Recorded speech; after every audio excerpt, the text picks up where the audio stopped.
You retired at 28 after 8 seasons. Yeah, thanks to you guys. Oh, thanks to me. They do like the install. First 5-minute install. Here's what we'll be running. Show a little clip on why we'll be running it. He was like, yeah, and this cover 4 look. Andrew goes, nope, that's cover 6. I'm looking at the clip like, I don't even know the difference. Love Ben. I grew up a fan of Ben. So then I could never take shots at Ben. He was not supposed to come back, Cam. What up, everybody? Welcome back to Not Just Football. And today we have a special episode with 8 years in the league, Pro Bowl tight end, my former teammate, yes, sir. Eric Ebron. Appreciate you coming on, brother. I appreciate y'all having me. Thank you. Hayden, Cam, what's good? Excited to have you on, Eric. Thanks for coming on with us, buddy. For sure. What you been up to since you've been retired? Keeping babies alive, bro. That's pretty much it. You know? I gotta go pick them up right after this. They're advancing. They're advancing faster than anything I've ever seen. So I'm just enjoying that, man. I know you golfing still. You still playing a lot? Yes, absolutely. What you shooting these days? Man, I just moved into a new house up here in Texas still. So the last month has been a little wonky. So I went out last week I shot a 91, but right before I was moving, I was 85, 82 all day. It was getting good. It was getting really good. So you think you one of the best Steelers to golf as well? Ben ran from me. I'll put that out there. Ben ran from me, so I would have loved that. I smoked the boots off Joe Hayden. Easy work. He doesn't count, Eric. Be real. He's out. Easy work. Who's out there? Kuntz? Boz is the good one. I will dog Boz. Boz is in Dallas. Boz don't call me none. Boz will get dogged. I'm 3 hours away from Boz. He know what's up. Hey, he got a new contract, right? Tell Boz, holla at me. We'll get that. New money. We love new money. You also got the pod On My Soul. Yes, sir. Explain what's going on there. Man, so Theo Pinson, one of my former college homies, also from my hometown of Greensboro, North Carolina, they picked him up to start To the Baja. So Theo was like, hey, bro, know you got a couple dollars in your pocket, a couple things you want to do. Would you be interested in investing in what we got going on and creating your own avenue? Like I said, I was doing nothing but keeping babies alive and kind of, figuring my way through life outside of football. And I was like, cool, because I really am good at talking and, football is something I know a lot of. So why not create that avenue and at least talk football somehow, some way, right? Because I don't want to coach. So I want y'all to know that I'm educated, but I'm not going to coach it. So podcast is the route. So I hit up Jay Sam, man. Our former teammate as well. I hit up Jay Sam, and I've known him forever. We went to my rival college. So I was like, hey, bro, we talk damn near every day. Would you like to be a part of, what I'm doing? And that's how it started. Well, you retired at 28 after 8 seasons. What do you miss most, brother? Thanks to you guys. Oh, thanks to me. That COVID year, that 11-0 was tough, huh? That fake 11-0 was tough, man. Man. Ain't nothing fake about it. Wasn't nothing fake about that 11-0. I'm going to be real with you. That was, to go undefeated during COVID had to be more of a feat than it was anything else. Like, yeah, that was more of we'll get into that. But what you just asked, you fucked me up. But what do you miss most about playing? Man, after 8-year career and after I blew my knee up in SoFi, I think the only thing I miss is like you guys, bro. Like that hard work shit, that shit's for the birds, like all that lifting and protein shake drinking and all that. But I'm so happy to be done with that. But like I just miss y'all, bro. Like I talk about our locker room and the shit we were doing, Cam. I've never seen nothing like it. And not only that, bro, we was winning. So it was like this is the way. Yes. That's what I miss most, bro. What were we doing? Okay. Can you explain that for somebody who was not in the locker room? What the hell are you talking about? Because it sounds like it's bad. We had the best group of veterans I think anybody could ever ask for. Joe Hayden defensively, Cam Hayward defensively, Joe Hayden, Cam Hayward, and TJ Watt. You got TJ as the physical leader, never gonna say anything, gonna dominate, right? You got Cam, who's the greatest counterbalance to TJ. He's the goofball. He's gonna bring the life to the defense. Then you got Joe Hayden. He's good. He's the amplifier of everything, right? So you got these great veterans. Then you had a great group of offensive veterans. You had me. You had Ben, who's Ben. No matter what Ben is, what he does is Ben, right? So Pouncey. It's Ben. We got Pouncey at center, who's like the ultimate leader. If you could create a leader, Pouncey's like top tier, right? And you get these group of guys, and then you get the mesh between offense and defense. And not only are we vetted and we're invested, but we got a little change in our pocket, right? So we spent a lot of our spare time gambling. And it was the best. Like, it was the best, man. It was wholesome. Maybe what is this, Blu-ray? 30,000, 40,000. It was wholesome.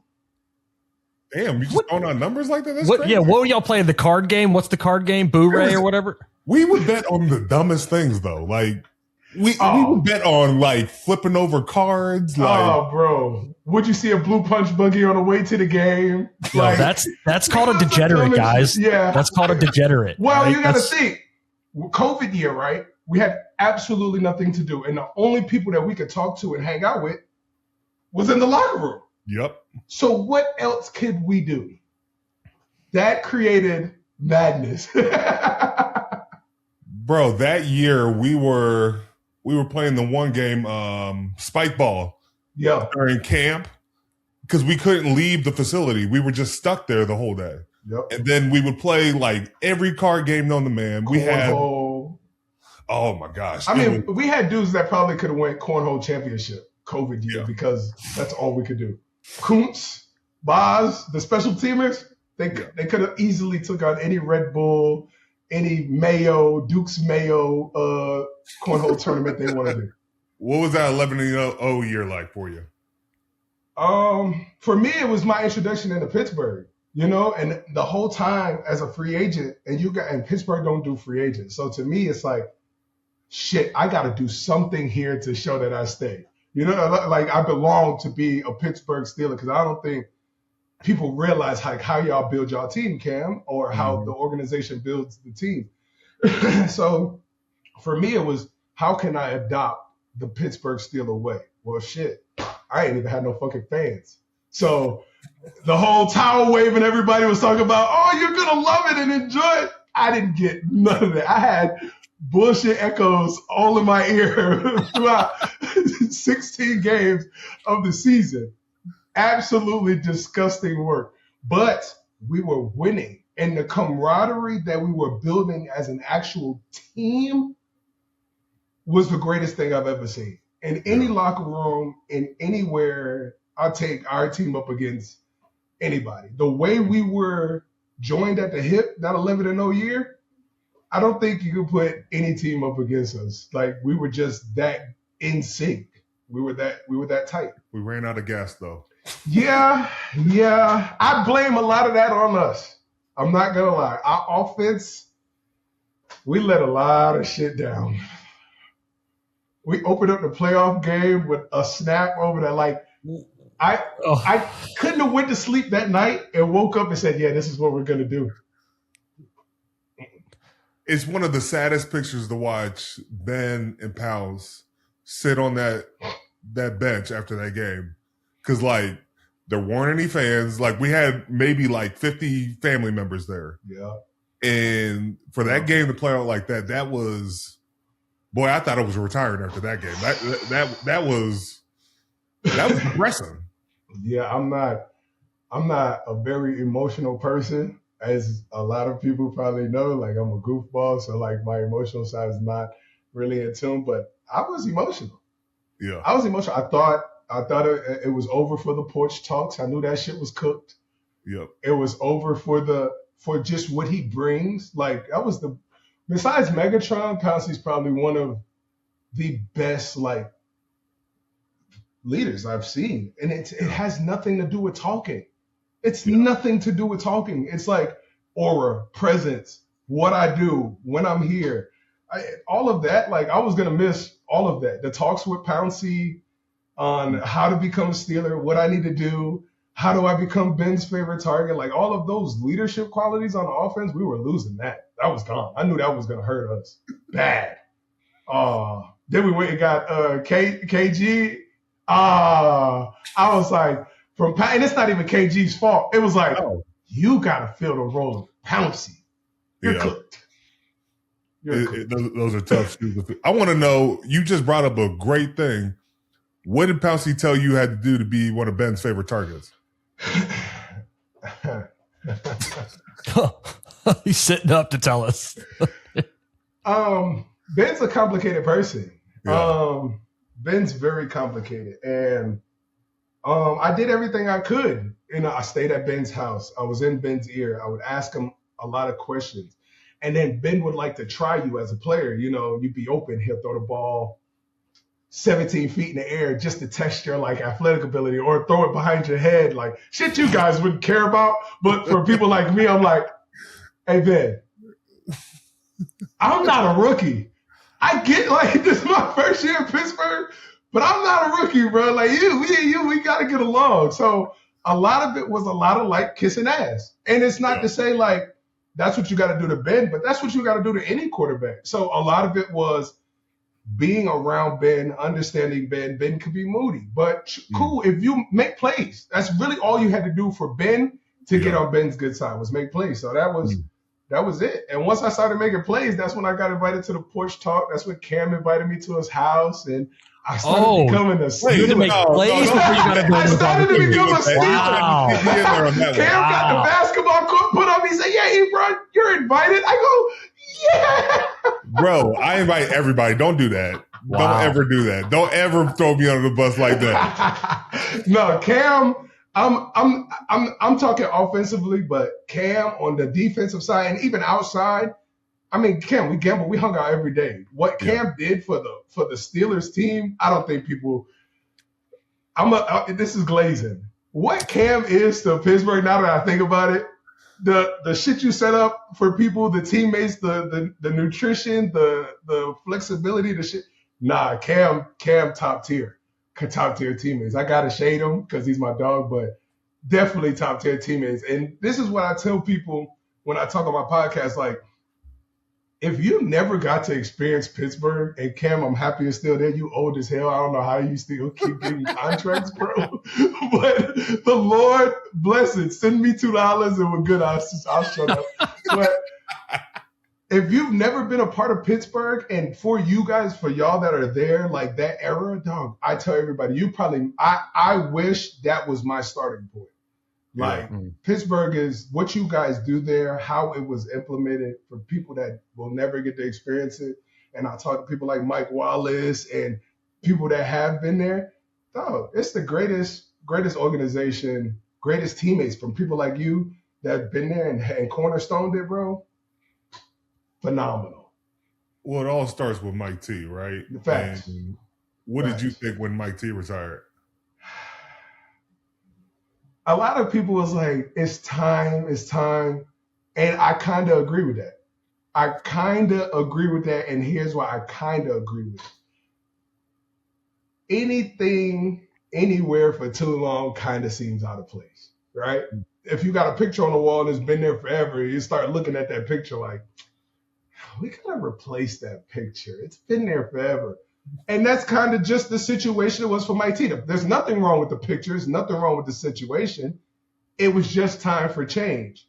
And Mike T's group, his whole family in Pittsburgh, it's about time for him to do something different too. And I think that's just the way the roads were. But my time with Mike T, my 2 years, which oh my God, I wish I would have went there 24. Y'all got Ryan Shazier, phenomenal pick. Never will talk bad about Shazy, but dog, I wish y'all drafted me because that's the greatest organization I've ever been a part of, bro. And Mike T, like you said, was the cornerstone. Yeah. That, for me, the Mike T experience, the greatest coaching experience I've ever had. What was his recruiting pitch to you when you were a free agent? Was it him who got you there? Oh, okay. Let's hear it. What is it?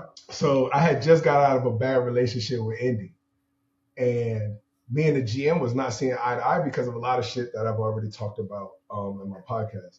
We weren't seeing eye to eye, and I believe I deserved the contract after I scored fucking 15 touchdowns and took us to the playoffs. I helped take us to the playoffs. Let me say help. I didn't do it all. 15 touchdowns is kind of doing it, but I didn't do it myself. Yeah. But so then we just never saw eye to eye. So Mike T calls me, right?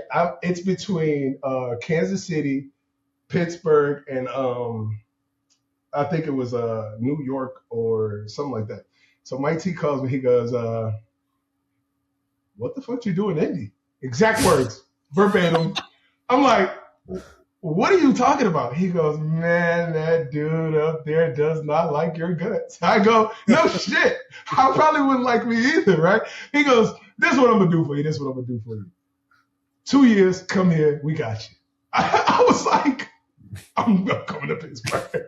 Like, it was that simple. And it was just the way he organized. Now, mind you go through the process of being recruited and the draft and all that stuff. So I've had plenty of talks with Mike T before. I've already knew his character. He already knew mine. Just the way he approaches, the way he talks to you as a person, not a player. Yes. That took me straight to Pittsburgh. Mm. You brought up, how you started.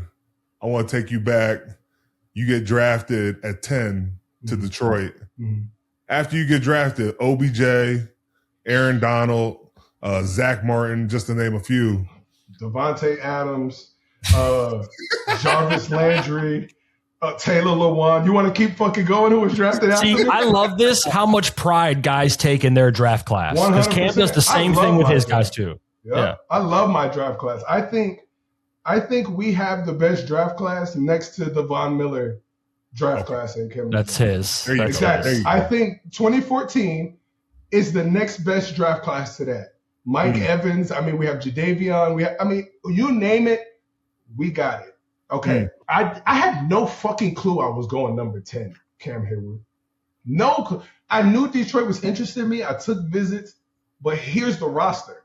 Megatron, they re-signed they just bring in Golden Tate free agency. Yeah. They re-signed Brandon Pettigrew and Reggie Bush to running back, right? So I'm like, I'm not going to Detroit. Like, they're good on offense. They needed someone defensively, right? Yeah. I'm like, cool. I'm not going to Detroit. My phone rings, 313 at the draft.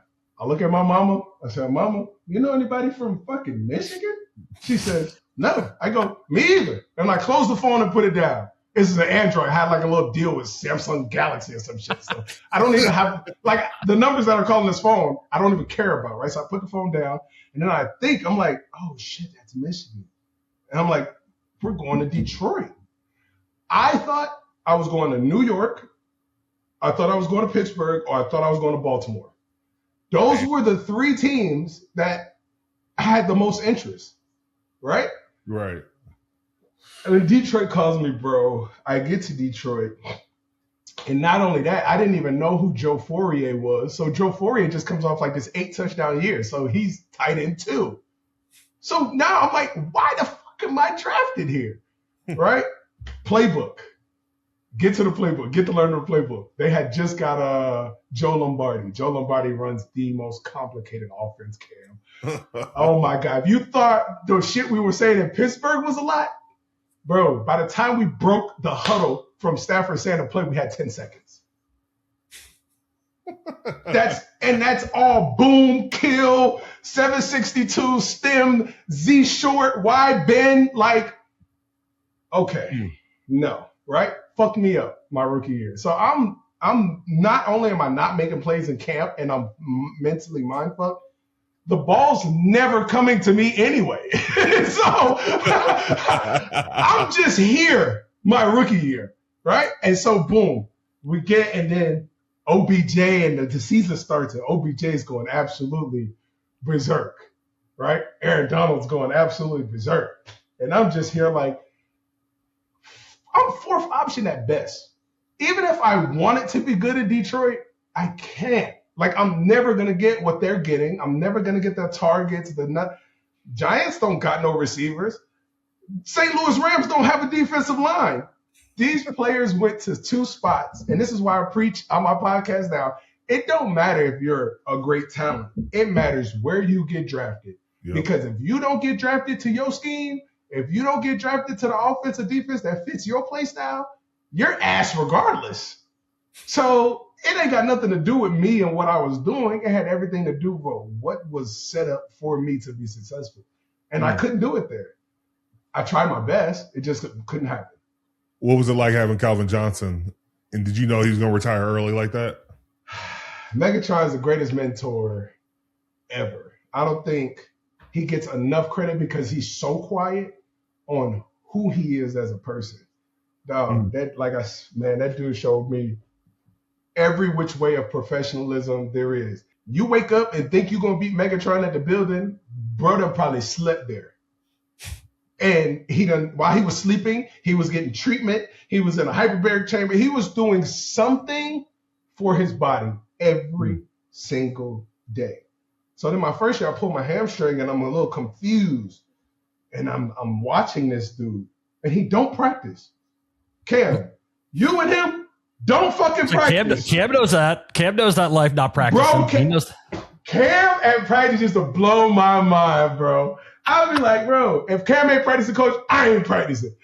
Coach will look at me like, you ain't Cam. I'll be like, oh my God, bro. Megatron never practiced, but on game day, his body was a well-oiled machine. And so, like, just watching him and then him adopting me, I want to say he adopted me. I don't think he took me under his wing because he don't teach or talk to nobody, really. He adopted me. He brought me in, man. He was just like, I'm going to teach you because you can be good at this, but if you don't, differentiate the business from the football, this shit's going to eat you up. Because Cam, I got a big mouth, bro. So I was trying to say shit to people that you shouldn't be saying shit to. You know what I'm saying? So, there's so many people on the sidelines, and you don't know who everybody is. Yep. But some of the motherfuckers are eerily important, bro. Like really important, brother. So yeah, I was, I wasn't doing too well my first year, and he smoothed it out. Greatest teammate I could ever ask for sure. Did you know he was going to retire early? It was like fog in the air, kinda, and like you knew he was beat up. You kind of saw like the energy dwindling away. You know when like somebody's just like tired of something. Yeah. Like your kids. Like you just look at them, and you're just like. That's kind of how I thought he was looking at football a little bit, like your kids is crazy. Yeah, like your kids. You know what I'm talking about, Ken. They 6 a.m. and you're like, yeah. That's kind of how I felt, and his body just wasn't, responding the way he wanted to, and I felt like he gave the game all of him, and it really didn't give him much back. He didn't win a lot. He sacrificed his body a lot. It broke damn near every receiver record, and there's nothing to really show for it other than I'm a Pro Bowler. I'm an All-Pro. So I just think that it's just like, I'm tired of this. But I'm not going to do it anywhere else, but I'm tired of this. Having Stafford early on in your career and watching how Stafford's played now, did you ever think Stafford was going to turn into who he is now? Ooh, 1,000%. If I could take Stafford and the way he plays the game with Andrew Luck and the way he thinks about the game, and that's not to say that Stafford's not smart, bro. Stafford is the smartest human being on this planet. Like Dan Orlovsky and Stafford used to do Jeopardy in the locker room. Wait, Jeopardy in the locker room? Yeah, like they would ask each other questions and they'd see like if you knew where this like resonated from or where the origin of I'm black, bro. That's this shows how different the Steeler locker room was compared to the Steeler. Y'all are gambling 30,000, 40,000 cards. My jurisdiction. Stafford and Orlovsky playing Jeopardy. I mean, good lord. Yeah. So like nerdy, like he's super nerdy. Like Stafford is an ultimate nerd, but the way Andrew thought about the game and Stafford's arm talent, dog, it would be insane. But there's nobody better at throwing a football than Matthew Stafford. Nobody. Never seen it. I've seen it. Who? Aaron Rodgers. Okay, this is my favorite quarterback of all time. Yes, I give you that. But Stafford's up there. I believe that. 1,000% give you that. Oh, God, I love Aaron Rodgers. So I remember we played you guys October 29th, 2017, Sunday Night Football. And Mike T went into the game saying, we have to have a bunch of defense to throw at Stafford. We still didn't have enough. We threw everything at the kitchen sink in the first half. Mm-hmm. We got to the third quarter. We were like, shit, I don't know where we're going to go with this. Right. And you balled out too. You had 7 catches for 51 yards. But like Stafford, like you've seen like the Super Bowl throw where he throws across his face. He was always doing that. Been doing that. Yeah. Been doing that. That's why I hate when they highlight Pat Mahomes shit. Because, bro, Stafford been doing this shit. And it's like, if y'all want to pull up practice footage, I'm talking about Stafford would be looking over here and throw the ball and oh my God, bro. I used to be like, hold on, champ. I went to Carolina. My QBs weren't this advanced to it. Nah, Stafford was, yeah, go ahead. I'm sorry. He was elite. Arm talent, elite, man. What was your welcome to the NFL moment, Eric? Training camp.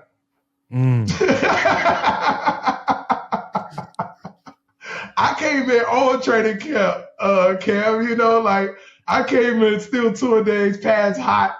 We weren't doing that in college. Like I was like, oh shit. I'm exhausted. And then I'm a rookie and then I'm doing special teams. I've never done special teams. Isn't that the craziest thing? They try to get all these players that have never played special teams.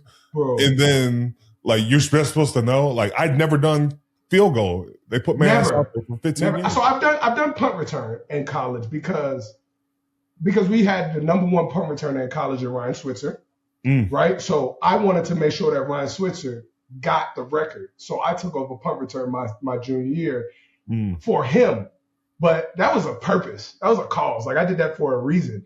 Yeah. I didn't do no other special teams. So when I got to the league, they had me at R5 trying to block or run down and hit. I was like, whoa. That's my welcome to the NFL. I don't need much help. It ain't much talent. Many people more talented than me out here. But the amount of work I had to do as a rookie, I was like, nah, this is bullshit. I came in and catch passes, and I'm not even doing that. So what am I here for? Yeah, at UNC though, you were recruited to play football and basketball. You ain't got skills like that though. So honestly, I wanted to play basketball. It was something I could have did. Everybody in my family played basketball. But when I got to Carolina and I played my first year of football, that basketball shit was out the window. I know exactly what that means. When you got a blue dawn, we call it blue dawn, but that 5 a.m., 4 a.m. workout into basketball, what? It was, my body was, man, no, football was more than enough on top of books and school at Carolina. Yeah, we're good with football. How was it going to a basketball school in UNC? Competitive. In everything? In everything, Cam. I'm talking, we used to have this thing at Carolina, it's called the wall. And the basketball players would be on that side, and the football players would be on this side. I wish I would see one of my joints walk over there to that side. Or if they got some shit over there that we want, now we got to be predators. Now we got to go find them, see what class they walk into. We got to catch them when the basketball players ain't looking. We got to go get them. We got to go. Now we're in full predator mode. We got to go find it. If you don't find it, listen, you take it how you want to. Not a pedophile or predator. If you don't go hunt, you're not going to go get this. So we had to hunt what we wanted to eat, pause. Yeah. But we had to go do it. The basketball players are untouchable at the University of North Carolina. They have the Mercedes-Benz dealership, they have money, and they win. We had to go do what we had to go do. It's a dog-eat-dog world in Carolina. It's 13-1. 13, 14 women to every one guy. They can't have them all. We gotta go get it. Did Jordan ever come over to the football side? No. Not at all? Never. When he took over the football program after we left, I begged for that for 3 years. Man, just bring him in and let us talk to him. Because we weren't a bad team. We were actually winning a lot at Carolina. And not to say, but me being there was giving us a lot of publicity, right? Mm-hmm. So why can't I or we talk to Jordan? You know, like we deserve it just as much as the basketball team deserve it. This is his alma mater. Then they get fly after. They don't send us shoes. They don't ask us what our size is for the retros. Like, I built that shit. They go sit in the Ebron tight end room.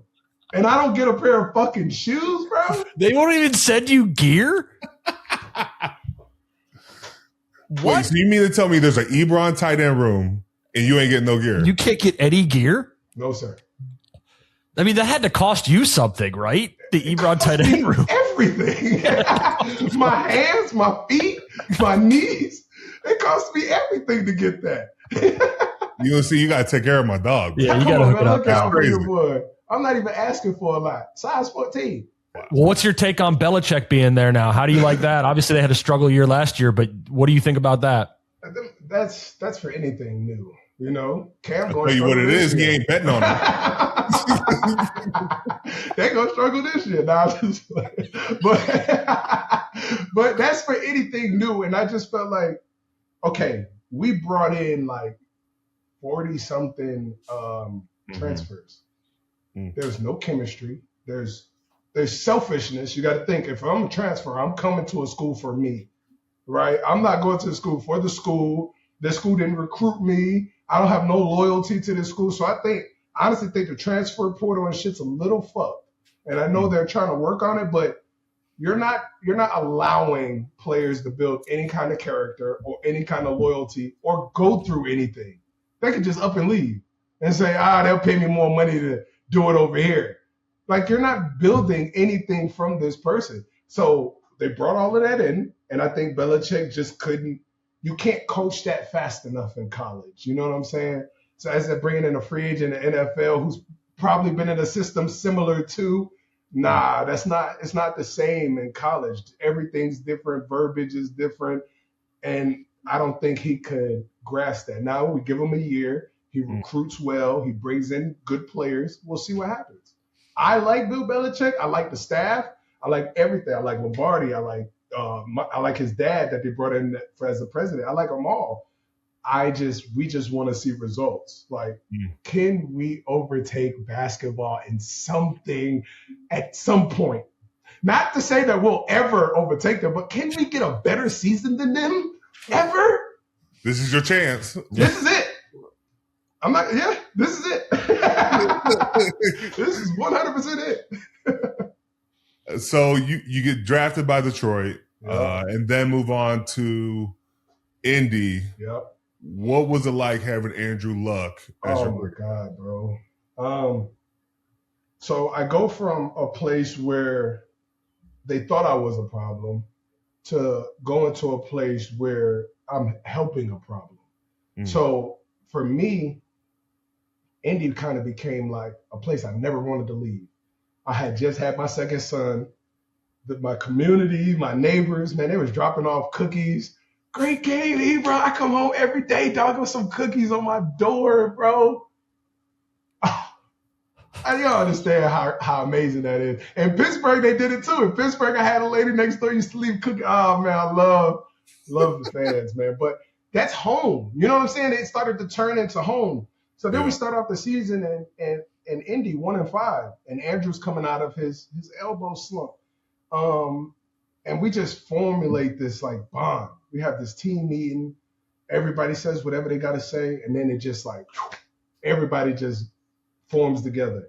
And we just go on this winning streak. And Andrew is like leading it. There's no coach Andrew don't let the coach talk in the offensive meeting ever. No coach talks in any offensive meeting, only him. He's going to talk about game plan. He's going to talk about the personnel he wants. He's going to, if it's something he don't like on paper, he's going to make all the ones get up, stand in the front, and stand in the position so he can physically see it. It was the wildest shit I've ever seen. But everybody knew exactly what the fuck to do. From first string, second string to third string. Because if you come in and you could catch a pass with Andrew in the game and know what he wants, he's going to want you in again. Because he's like, oh, he's learning. He's studying. You can't teach that. Like, that's what he wants. He wants to see, like, that development in everybody. It took my football knowledge from 8th grade to college. All in 1 year. And it was crazy. He even stopped, okay, the offensive coordinator, they do like the install. First 5-minute install. Here's what we'll be running. Show a little clip on why we'll be running it. And the coach put the wrong clip on. He was like, yeah, and this cover 4 look. Andrew goes, nope, that's cover 6. I'm looking at the clip like, how the fuck do you even know the difference? Brick, it's this much of a difference between cover 4 and cover 6. The linebackers are your reads. He's like, just look at the linebackers' depth on this one versus. I'm like, hey, yo, this dude's a nerd, okay? Like, it was that detailed to him. It meant that much to him, though. Was the flip phone thing real, though? He actually had a flip phone and really was as nerdy as he seemed? Because, I mean, he seems like he's a nerdy guy. Yeah, he had a flip phone. The flip phone was real? He had the flip phone? I never texted Andrew. I don't do green messages. I was never going to text bro. Never. The Android guy doesn't do green. Didn't you tell us you had an Android deal? That was because I was receiving that sponsorship money. You'll go green on the sponsorship. I'm gonna get that green. You go green for green. That makes sense to me. It all adds up in that mathematical equation. But no, he was literally that nerdy. He wears the same bag, maybe the same shoes for the week, and he'll probably switch them out. Always white shirt. Always got a white shirt on.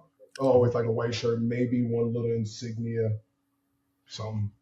So basically, Andrew is Dexter. 1,000%. He's the same person every day. Every day. I dig it. But here's the kicker, though. Andrew Luck after the game, like when his brain could shut off for that 2-3 hours, dog, I had to see how cool he was. He got the beer underneath the seat on the plane, all ice. He gonna pop about 5 of them jokes. He gonna see what card game we playing in the back. He gonna say, guys, I want to play one game. One game and one game only. And if I lose, I lose. If I win, I win. And he plays one game and he's out of there. He was cool as hell, man. Great teammate, bro. Great teammate. So your Pro Bowl year, 14 touchdowns in 2018. Mm-hmm. How did y'all get into a rhythm like that? I think it was just two people who came together with a lot to prove, all honesty. I was coming off of being behind OBJ and Aaron Donald and finally getting a whiff of this freshness where I was like, okay, I could do this. Like, I can be that. Like, I got drafted before them for a reason, and not to say that, I was better than them or is better than them, but I got drafted for a reason. So obviously I'm this caliber of player. So to me, I wanted to prove that immediately. I mean, from the moment I stepped in Indy, I asked for a 1-year deal. I said the whole system over there had nothing to do with me. It had to do everything to do with them. I want a 1-year deal, prove a deal. I'll bet on myself over anything. And I did that. Yep. We got into to like fully answer the question, how we got into that rhythm. I sat right behind him in the meeting. I stood next to him every practice. I walked with him every hallway. I ate with him every lunch because I'm like, hey, if anybody can help you get through the comeback, it's got to be the shortest target on the field, right? So if I'm going to be here for you, I need you to be here for me because I got a lot to prove. And that's kind of how that came about. And dude, he would turn her. we would be in a meeting. We would turn around and like a tight end would run a 7 route. He would look at me and go, like he hated everybody else's 7 route. He would turn to me and be like, I got Ebron. And it would be like, hey, I don't even need to say anything. My coach would look at me. My coach used to wear glasses. He'll look at me like this. I was like, I got him. As long as he knows that I'm here, I got him. So then people started catching on our 7 route. And we were in tune at the point. So we added this thing called the nod route, where I would fake stem 7 and break across their face. All Andrew needed to do was see me turn their hip a little bit. And we destroyed people on that. Turned into like a little red zone thing where we could read it. And if I broke inside, I would take it outside. And if I broke outside, I'd take it out. We would come up with all these little nuances, and he would just float the ball to spots. And I just beat people there. And it just became a thing, bro. And it was hotter than a New York firecracker, boy. I'm trying to tell you. It was dope. And so what, the next year, both of y'all get injured? Both got injured. Yep. I was injured all through most of that year. I was tearing my adductors off my pelvic bone, but there's nothing I can do about it. Right? So they were like, you either play through it and tear them completely off, or you get surgery right now. I'm like, fuck it. I got like 10 touchdowns. What's the record? What's Dallas Clark's record? I'm going for that 13. So I went for a record playing hurt. Even went to the Pro Bowl hurt, because if you're hurt on the Pro Bowl, they replace you, right? Yep. Scored a touchdown in the Pro Bowl, hurt. Went and had surgery right after the Pro Bowl. Because it was my first bid. Like I ain't even had to do no secondary. I walked in that jump first ballot. So I'm like, I'm going to play. But then I had surgery. He had surgery. No, I'm sorry. I had surgery. I come back. He's back from nothing. I don't even think he was hurt. We get to training camp, and he's not practicing. That's kind of how it was. And we was just like, oh, fuck. My dog will be back. Hopefully he come back. He better come back. We're all up for a contract. He better come back. Yeah. And then it happened, bro. Then it happened. Did he tell you beforehand? Did he give you any weight? Nobody got nothing. It was random. He said, I'm retiring. I'm way out of thin air.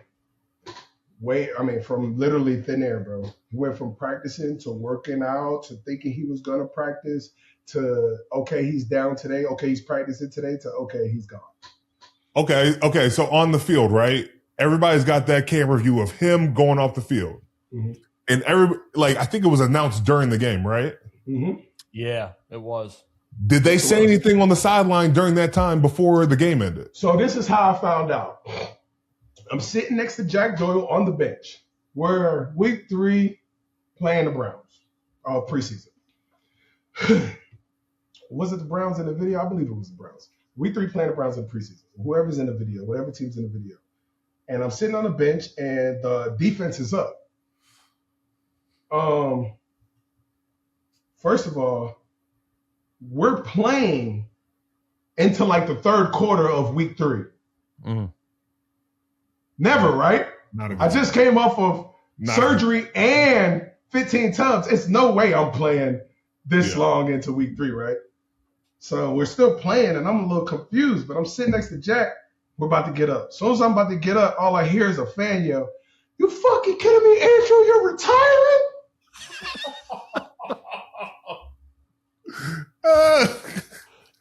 What did you just say? I got kids, cuz, right? If he retires, we don't get no more money on son. So I look at Jack and I'm like, ain't no way, bro, retired. Bro, retired.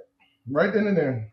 Nobody knew. I think he told Jack Doyle right before the game in the locker room, maybe why Jack wasn't really like a little off or whatever, but nobody knew, brother. What's the locker room like, though, when you guys all walk back? And then, and also, too, what's the outlook? Obviously, probably love Jacoby Brissett, but what's the outlook on the season? That's got to be pretty demoralizing at that point. Week 3 of the preseason, we're losing our guy. Jacoby, this had nothing to do with Jacoby. Jacoby's a hell of a talent. Like, look at what he's doing or did in Arizona. Like, dude could come in and play at any facet. This ain't got nothing to do with Jacoby. He just has to take the blunt of it. Yeah. Because who else is there to be starting quarterback? Like, this had to be the wildest shit for Jacoby. Like, could you imagine? You think you about to be backup quarterback all offseason? You're training to be backup quarterback all offseason? You think all you got to do is come in mental this year, clear my mental, help Andrew be great. Nah, bro. Now you need to know what front this is, what secondary where the blitz coming from. Mm-hmm. Now you're actually getting hit. Like, Jacoby just falls for that. The feeling was a funeral. Literally. Like, what could anybody say? What could we do? This happened. Like, I don't even think we had any words. Like, I went home. I don't think my kid's mom said anything to me. Like, I don't think I answered the phone for anybody. It was almost like time was just like. I'm thinking, like, what, your kid's mom's just gonna look at you and be like, "Look what you did. You made Aaron retire." He's like, "We're not getting another contract." Nothing she could say. Like, it's nothing nobody could say. Like, what can you say? Like, we're about to really go through it. Like, anybody that has ever, and you have been before. Yeah. You've played with Duck, you've played with Mason. It's not to say that they're bad players. No, it's just they're just not who you come to play with. Yeah. Or who this offense is designed to be for. You know what I'm saying? So now we're just stuck. We're literally stuck with a phenomenal team and no leader.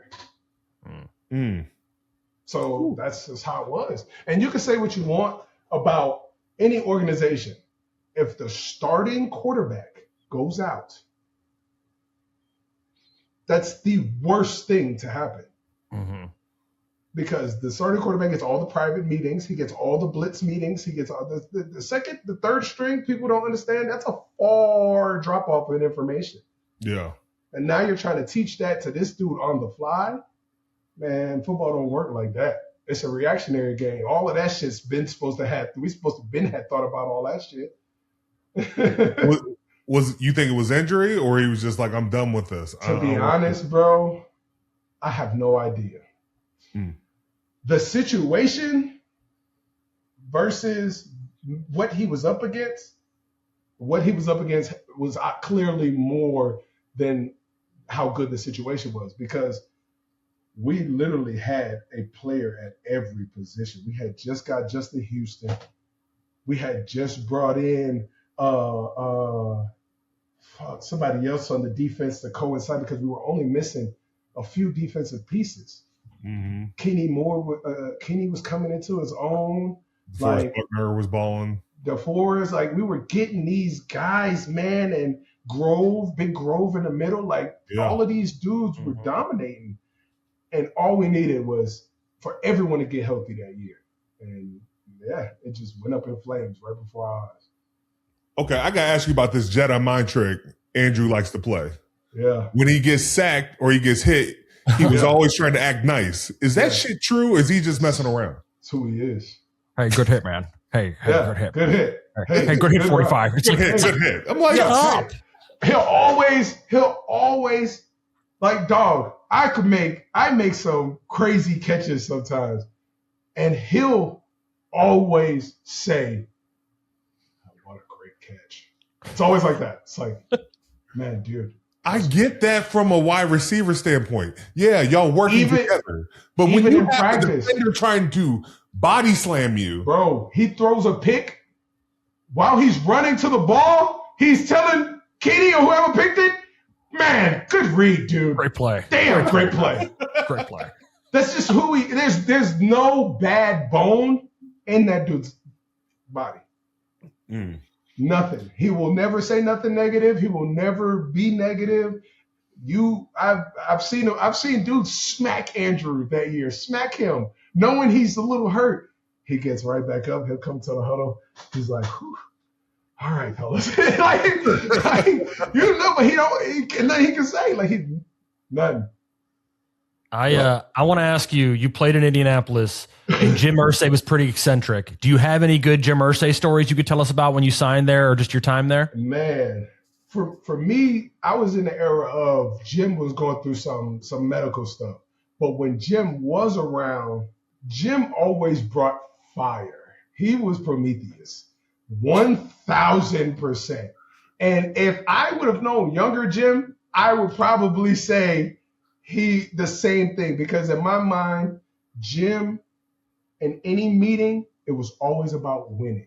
It was always about winning. And when we were balling, that year we were balling, he told our coach, he said, I told fuck his name, Frank Wright. I told Frank, and I told who's the GM over there, Chris Ballard. He said, I'm opening up the wallet. They can buy, they can get, they gotta spend whatever they need on this program this year, because we're this close. That was a meeting at the little formal dinners we be having, whatever every team call them, where you meet the season ticket holders and you got to do that shit, and they do the little cast, and you guys go up there. People like you go up there and woo the audience about what's going on this season. Yeah, we was at one of them, and he was lighting that up, boy. I'm talking about he was on it, and that's the type of person I got from him. But that's also what you get from that organization. As dull as Indy is, they play with this fire, and their fans are corny because they don't really clap and scream and yell. And that's not to take a shot at the fans. I know they can be mad. Oh, Lord. The fans corny as hell. If you from Indy to Detroit, Detroit fans was gangster yelling in your ear. He's sorry at fault. In Indy, hey, dude, get better. It's not right. That's just how they are. And it was kind of corny. Like, y'all so laid back, dog. I had some of the craziest touchdowns. And it was just like, nah, bro, I need a little bit more. They're clapping in my face, in the front row when you score. Good job, you want the diehards. I want Indy needs that, but you can feel that from the football portion. Like, that's all in the locker room. That stems from Irsay, 1,000%. I mean, look how his daughter's running the program now. She's on the sideline with the earplugs. Okay, what do you think about that? Be honest. That's a little weird when you saw the video, right? I'm gonna be honest, bro. What the fuck is that really doing? Like, I get it. Like, you want to be in tune and you want to show, like, some females, figure out ways to show their power. No, because I don't think any other owner. If Rudy was down there with the headset on and the play sheet, it would be weird too. Bro. It would be weird. Nobody. I think it's a tactic to honestly show how strong and powerful, her decision making is. And I don't think it's a bad thing to want to be involved in what's going on, to know if the offensive coordinator fucked up a play, hold them accountable. I like that. But you can do that. No? Yeah. Don't we have technology that can, no? We got red hats up there that can buzz down of a nigga woozy and shit, right? So she can't go up there with the red hat. They get the same vision. I'm just saying. I don't like it. I'd have been sick about it. Is she even high-fiving? Like, if I scored a touchdown, is she coming to give me a high five? Sure. I mean, she's got the headset and a play sheet. She's like a coach at this point. I mean, could you imagine her writing down stem to I right, 672, boom, Z short, Y banana? In her defense, I don't know what any of the hell that means either. So I gotta be honest. Come on, bro. Well, I think it's just like, it's not like a woman thing. It's like, why does the principal need to be in the teacher's room every single day? Okay. I'm not saying it's a woman thing either, but I'm saying it's a power trip thing. And women distinctively find ways to show power. Distinctively. Keyword. Women. Distinctively. They are very creative creatures. No? Okay. Very true. This is a creative way to show power. No? I think it's phenomenal for her, but I don't think it matters for anybody else. Like, I think it's just a her thing. If that wakes you up in the morning, fuck it. I'm gonna switch a little bit. Last Colts question. We got to talk about, because I've had a groin injury too. Mm-hmm. The pain in getting the surgery and dealing with a groin injury. Explain that to everybody. Okay. So your entire body's muscle tandem is a pulley system. And if one side's fucked up, everything leans on the other. And then you fuck up that side. And then you fuck up that side. So I kind of felt like, my stride was a little off. Like I couldn't get it like I wanted to. And when I was doing it, it wasn't feeling right. So, I kind of went in for an MRI and they were telling me like, hey, you got some wear and tear in your pelvic area. And I'm like, oh, I'll be good. They're like, nah, like it's tearing off. And I'm like, well, what do we do? They was like, the best thing we could do is try to, work all the muscles around it, your stomach, your quads, your hamstrings, everything around it. So that way, it kind of stabilizes what's going on. Okay, baseball method. Did you get preached the baseball method on what you were doing with your groin injury? No. So there's a baseball, and in the stitching, if you ever pull back the stitching of a baseball, it's essentially what you're doing to what I was doing to my adductors to the pelvic bone, right? Just to give y'all a visual. So now I get the surgery, and it's almost like me and my kid's mother have the same surgery. Yeah. She got a cesarean, I got a cesarean. I used to look at her and be like, are we the same? They have to go in there. In there and reattach your muscles to your bone.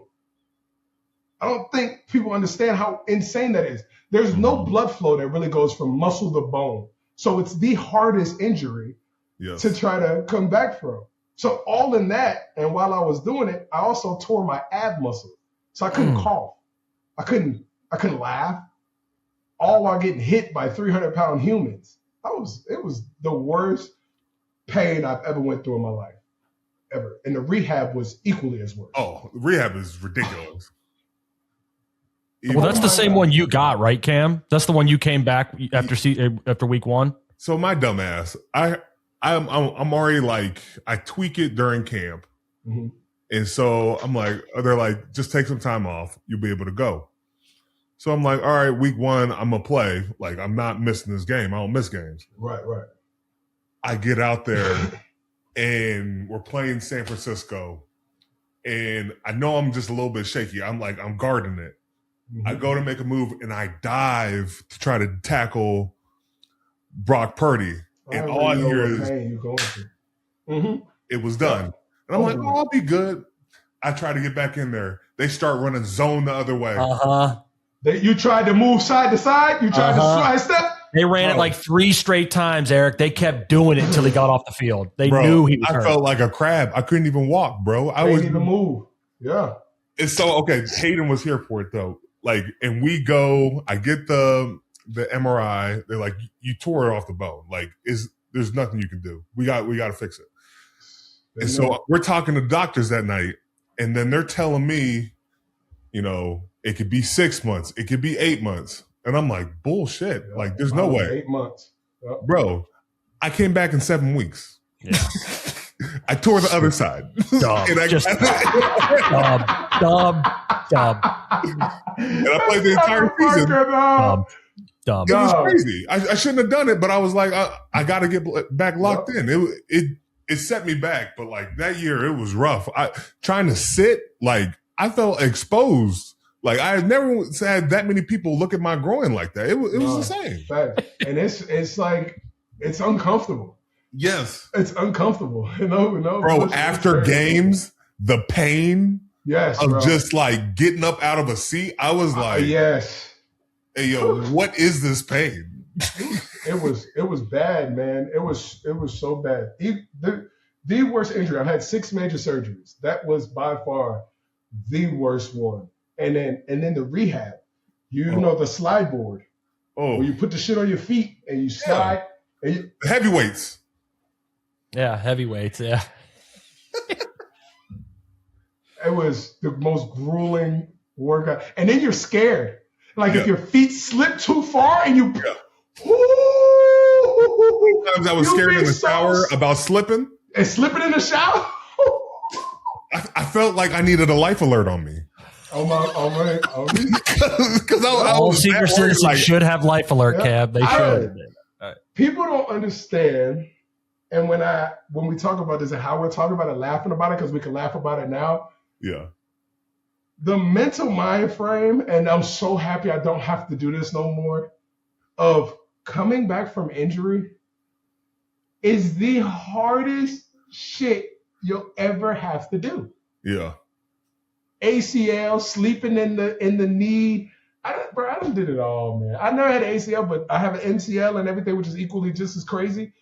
Like, the amount of detail you have to put into rehab, because if we don't do it right, we're not the same person. Yeah. And we're cooked. And we can't be who we're supposed to be out on the field. If I can't run, like if I couldn't run, that's my asset. I felt like when I came back after 6 weeks, I was running like I was wearing baggy jeans trying to pull them up every time. Yep. And I was just doing this. My legs were going out wide. And I was like, I don't know what's going on with me. I have no form. It makes no sense. Yep. And I got to run routes. I got to stop. I got to put my foot in the ground. Yeah, his is honestly probably tougher, too. He's got to cut on a dime and stuff. I was hurting, brother. Hurting. How was that tougher? I got to deal with motherfuckers about to double team me. Yeah. But he's got to cut and stop and go. You can anchor. You can take a little load off. You can push a little bit of that weight into your hips a little bit. You say that until you trying to stop and two people are trying to roll you out of that gap. Oh. Yeah. And you're like, hey, bro, it's about to snap. Please don't do this. I mean, I've never had two people try to roll me up pause, but I've had to block Myles Garrett. Was that your hardest cover? That's about two people trying to roll me up. I also had to block TJ Watt all camp. That ain't easy, bro. Who was harder to block? Man, to be honest, TJ, and this is no bias, TJ is so fucking good with his hands. Yeah. And it's like, TJ helped me invent the move fake jab. Yeah. This is later on in my career. I've never had to fake jab nobody, but he was so good. It was like he was running routes on me and I was the DB. It was like he would swipe my shits out the way. My body would be turned. He would pin my shot. I'm like, hey, bro, how did you know my hands was going to shoot like at this time? And I'm really good with my hands. But nah, he was great. Myles is, if you could anchor his motor sometimes, you got to know that Myles not going every play. Myles and Jadeveon, I loved them. They not going every play. But when they do, you better be ready. Good brother. You need a race car seatbelt, not the one. You need to buckle in from the middle, man, because they about to run your ass back there. Yeah. Mm-hmm. Yeah, but TJ, his hands, his motor is nonstop. It could be 4th and 15. It could be 1st and 2. He's going the same way every fucking time. All right, well let's jump to the Steelers. We talked about a little bit that 2021 season, brother. Ben's last season. Yep. What was that last season like? The year before.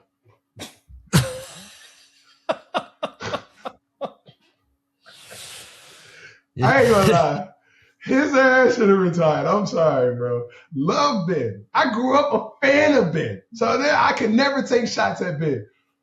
But he was not supposed to come. He was not supposed to fucking come back, Cam. He was not supposed to come back. Yes, we didn't have a quarterback we could have drafted and done with that system, and it would have been bad. Yes, I get it. But Ben, the way he ended the year, how the fuck did you think he was going to start the year? That's trying to deal with what he was on. Like selfishly, I think we all wanted Ben back because we 100%. Knew there was no other option for sure.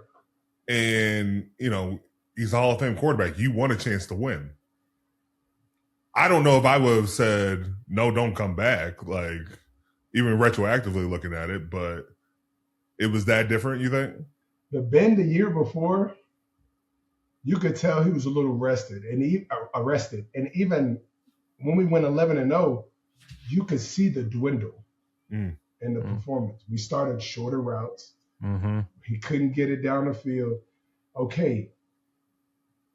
People on the other side of that ball, Mike Tomlin, line, they get paid too. Mm-hmm. So when other people start to notice that, and then we enter the year with that, I just didn't think that was the answer. It was the only probability we had. Like, fuck, this is Iron Man and Doctor Strange. And this is the last one. This is Get him with the one opportunity. This is how it's got to go. And that was it. But, yeah, it wasn't. We knew our offense wasn't going to be much of anything. It couldn't have been. Mm. Yep. And then we tried to. This is what blew me. Instead of getting Humphrey, we get Freiermuth, as if we needed a tight end. We needed to protect this old motherfucker. And I don't have a problem with him being a quarterback, but then make the right decision to protect this ass. You feel what I'm saying? Mm-hmm. We don't need more weapons. He could barely get it to the ones we had. We needed to protect him. And I felt like if we could have protected him, still been Roethlisberger. Mm. Then we get that extra second or two to create a little space and get open. But when safeties are playing at linebacker level and linebackers are in the mix with the D-line, we're cooked, brother. Because we're not throwing the ball past 15 yards. And we can pull up the stats on that. We led the league in 5-yard passes. Bro, I remember we would practice against y'all. We were like, we're not even going to rush because all we need to do is just get our hands up. All you need to do is drop back, and you were in the passing lane, Cam. Yeah. All you needed to do was let the offensive line kick back, and you was in the passing lane if you just went like this, because we weren't throwing it nowhere. Wow. That's crazy to even think It was about. that and that. So now, as an offensive-minded person, if we notice this, and don't you think they notice this? Yeah, very true. Wow. So, yeah, it really limited us. And then it takes me out of my game because that's not my game. Mm-hmm. Never been a short route runner. Yeah. I'm an intermediate to distance route runner. So I had to take the blunt of it, and I just went in to make a Pat Freiermuth the best tight end that I could possibly make him. Because he was a great short route runner. Looking at the Steelers tight ends now, what do you think? They owe me some money. Because none of them got better stats than me, and all of them got paid. I'm just being real. Freiermuth got paid. I don't think he got more touchdowns than me, and then or yards, and then Darnell just let me stop. I'm just playing. Nah, I love Freiermuth, dog. Like as a big brother, and in the role as he was coming in. The best little brother, teammate. You know how that is. Being in the league, you get a bunch of defensive line. Best little brother you could ever have coming in. And teaching him and helping him understand football was dope. And not to say that he didn't understand football, but you know how it is from college to NFL. So that was awesome. And then Darnell, man, watching Darnell in college, I followed him when he was dominating with friggin' Brock. Like, dog. I was a big fan of Brock Bowers, so I had to watch Darnell, and it's hard to miss. So, yeah, if both of them gave me $1 million, I wouldn't be too mad. I would call it even. What do you make of Darnell's size, though, at that position? He's clearly over 300 pounds, and he's 6'7". I played with Mo Alley Cox. Oh, okay. He's a big guy, too. Right. Yeah. So, Darnell and Mo can make a lot of money in this league. And Mo has. Darnell is doing it. That is essential to be able to, that stature of a tackle, but still physically be able to be accounted for in the pass game. Mm-hmm. That's equally to what I do as being a tight end that's basically a wide receiver, glorified, just in a totally different aspect. So I think that who he is as that physical specimen will allow him to have such a longevity. Because if he even if it doesn't catch a pass, he could Mercedes Lewis the fucking league. Yeah. Mm-hmm. You feel me? Like, no tight end really wants to block these days. Not Darnell does. And it's actually intimidating when he does it. Ebron want to block? The only thing I block is females that call me that ain't supposed to be calling me. Only thing I block to it. I ain't blocking. You know that. TJ knew that. TJ used to be like, Ebron over here. I be like, show fuck right. Don't touch me. I'm out. I'm good, girl. I know. All right. I'm going to leave it with this. We're going to finish with this quick game real quick. QB roundup. We're going to ask you some questions, put you in a unique position. Tell us what quarterback fits best for them. Yep. All right. Who was the most competitive in the practice field? Quarterback? Yeah. Out of who? Out the of ones you played with. All your quarterbacks. Are the ones you played with. Stafford. All right. By far. He wanted to be excellent at everything. Pissed it. Best at a 2-minute drill. Andrew fucking Luck. Now hear me. Stafford has the statistics as the ultimate game winner when it comes to 2 minutes. But Andrew will finish a 2 minute in 3 passes and know exactly how to decipher your stupid ass. See, but I feel like Ben would get you. He didn't get prime Ben though. That's I didn't get prime Ben. He didn't get prime Ben. You know, you gotta understand. Now I grew up watching Ben. Yeah, I've seen the 5,000 yard, the run around, the Ben. I grew up watching that. Yeah, that Ben was. I'm telling you, Ben was my QB. That's why when I came there, I was like, oh my God, Ben. Hey, I'll wash your shoes. But yeah, give me Andrew Luck, bro. Bro, we went 1-5 and we won. Let's say, okay, so 2 statistics I was a part of. I was a part of Stafford where we won like 6 games in a row, all off 2-minute drills. Mm-hmm. And I've also been with Andrew Luck when we've won like 5-6 games in a row by 3 or less points. So, dog, give me Andrew. Okay. Stafford would win from arm talent and the fact that he just put the ball in places no one would think, back shoulder. But Andrew would be like, dog, would be 3 passes. He would run the first play, see what your defense is, and take off on you. As soon as he let you get in that defense, it was curtains. Who would you take in a street fight? Ben mudding all of them. Ben, a big guy. Man, first of all, old Ben, young Ben, like give me prime Ben. Prime Ben was a thug. Ben scraping all of them. And I don't believe Andrew can fight. I don't believe Stafford can fight. Give me Who's Ben. most likely to remember your birthday? Andrew. Andrew. Stafford got 4 daughters. He's cooked. He not remembering much of shit, but whatever they got going on. Ben, you already know Ben don't give a fuck about none of us like that. Ben go home. Ben go to his kids, his wife. He don't give a fuck about nothing like that. Andrew. Toughest to make laugh. Ben. And I'm a funny person. Ben was not biting on my jokes, cuz. I'm like, yo, I used to have Stafford cracking up, Andrew cracking up. I'm like, Ben, I know this shit funny.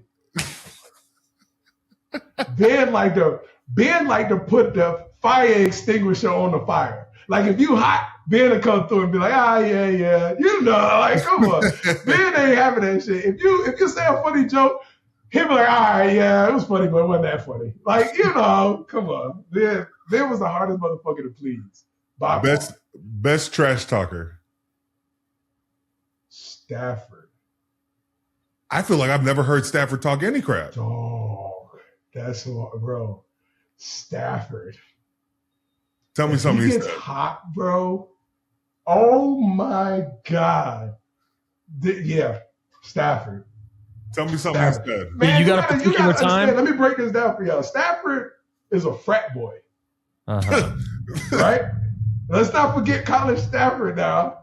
Uh-huh. Stafford from the frat boy to raise. So when he gets hot and like mad, or with Stafford in that vibe, because I'd have been an STK drunk Stafford, I'd have seen it all. Yeah. Stafford got words. Yeah. And it's intelligently cussed out too. Yeah. All right, last one. Game of your life. You need a quarterback to win. They all at their primes. Who you taking and why? Damn. Dog, I've had this luxury of playing with arguably 3 of the top 10 to 15 quarterbacks to ever play football, man.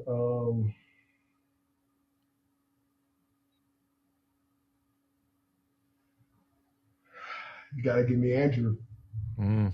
Whoa. You're going to give me Andrew, and I'll say this, the only outlier is because Andrew's ball placement is immaculate. Yeah, you got Ben's ball to Holmes for the Super Bowl, and you got the best play of one of the best plays of all time. Both have made huge plays in Super Bowls, and he's taken the guy who is wild, but he played with him. It's crazy. Stafford threw the no look to Pook. Oh my God! Yeah, but give me Andrew. Here's why you give me Andrew.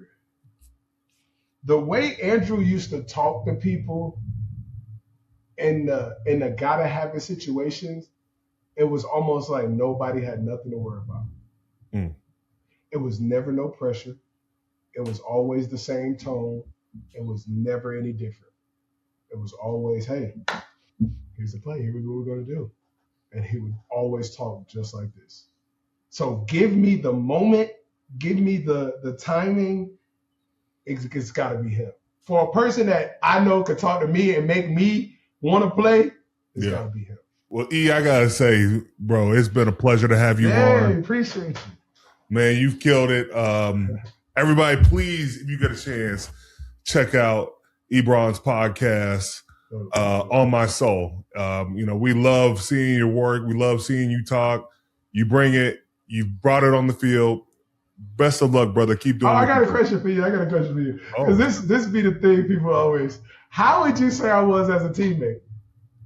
The same way. Everybody that outside of any locker room I've ever been in, like fandom wise, they think that I've always been a problem. No. I guess because the way I talk and I don't go. Yeah. How was I as a teammate? Bro, you were part of the crew. That's the main thing. And you always brought a good vibe. So like you can have different personalities off the field. When you on the field, you was locked in. You did everything you were supposed to. There's never any question about that. Always turned up practice. 7 shots was arguably the greatest thing I've ever seen. Because I never understood why people started practice with individual. It's bro, ain't we supposed to, we did the 7 shot, bro. I used to try to turn that shit up. And I was always scoring first play, just so y'all know. No, you wasn't. Don't lie. Bro, I would score in 7 shots every first play. We can call my team. Don't do that. Bro. I will call Joe. I will call all of them up right now, and we will all talk about this. You ain't scoring every single time. I was scoring in 7 shots, first or second play every single time. Now it's first or second play. It did just move to the second play. I was sometimes the OC be on bullshit. You know who our OC was. Is that Victor? Is that Randy that year, or is it no? Who is it? I had Randy. This was our second year. We had Canada? Bald bro. Matt Canada, right? Matt Canada. He was not great. He used to call the most. I'm like, bro, this is 7 shots. Why the fuck are we trying to run the ball? We're trying to score.